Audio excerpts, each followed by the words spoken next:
Okay, I removed the piece from the cauls, and as you can see, it's stuck down pretty good. There's the veneer tape. What I'm going to do is just take and cut off that excess veneer, and it might chip out a little bit, and I don't really care because I'm going to round over the edge later with a router. But if you're not going to route the edge, give it a little round, you're going to be careful. I've got 120 grit sandpaper just glued to a block here that I use just to keep it from chipping any further and giving me any splinters.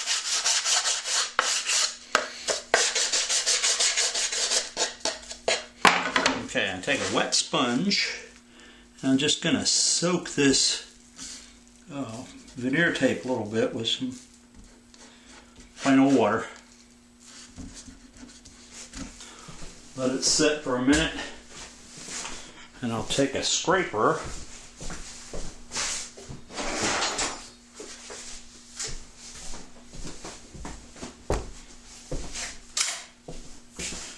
and that tape should come right off.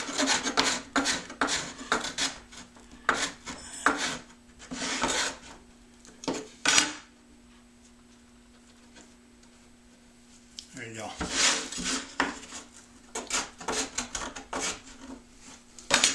And if you don't get it all off, it's not critical because it'll sand off.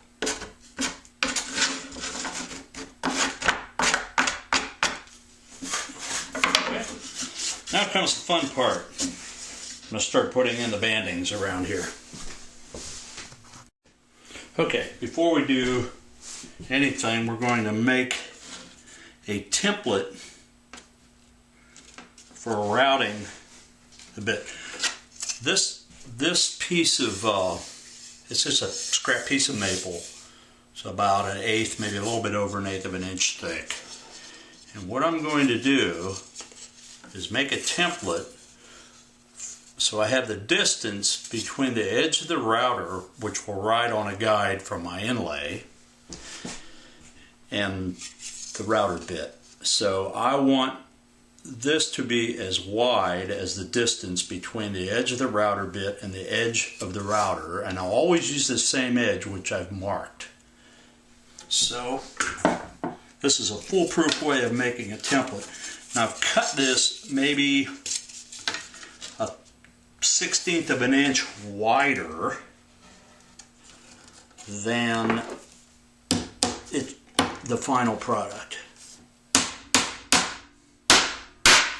I'm just going to hammer this guy in there so it stays. I thought about clamping it, but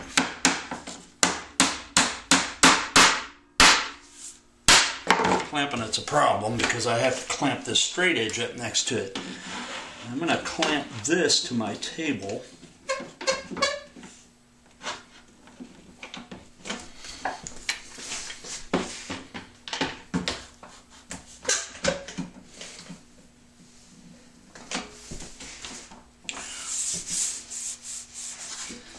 Make sure it's tight up against there.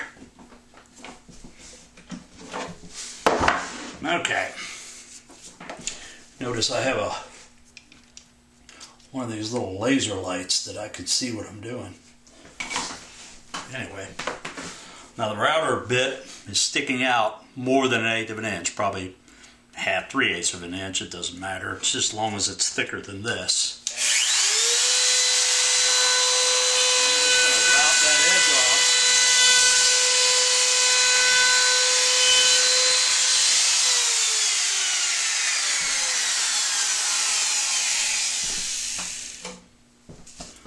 Now the width of this, if I can get it up there,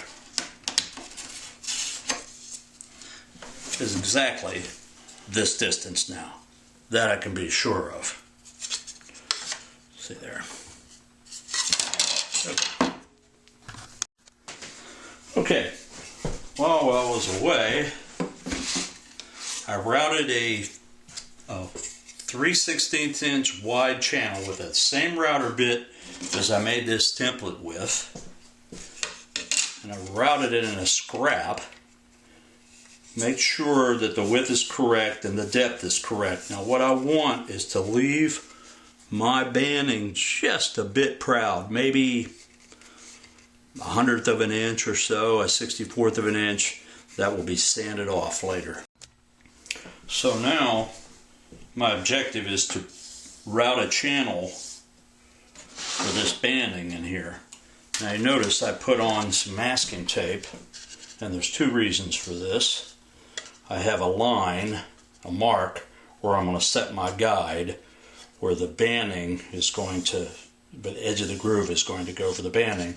The other reason is when I'm routing, so I know where to stop, so I don't overshoot it and go into the thing there.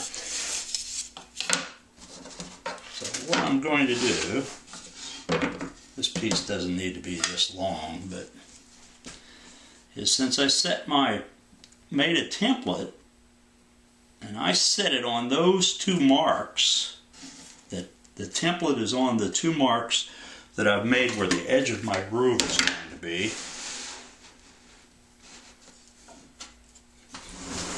Move this whole thing over so we can see.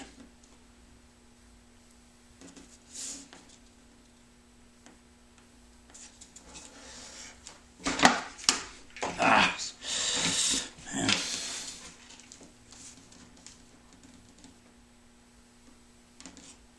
It's got to be perfect.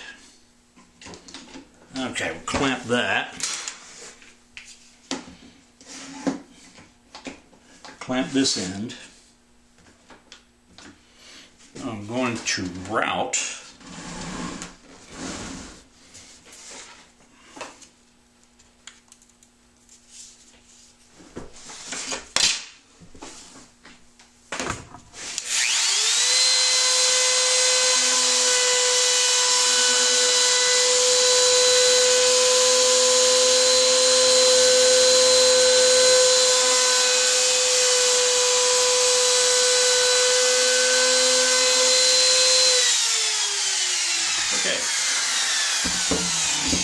So I've got one channel in there.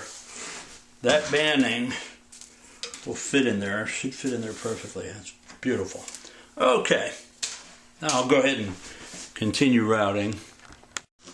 Okay, as you can see, I've routed the other one and removed the tape. I've marked where my guide is going to go for the next thing. And you notice that when I glued the veneer in there, I left this gap and said it wasn't critical. And it's not, and you can see why, because the routing just grooved that channel right out of there and right over where the gap was. By the way, the little template that we made, you can mark it, router template, 3/16 router bit. So as long as you're using the same router and the 3/16 bit, you can save your template and use it for forever.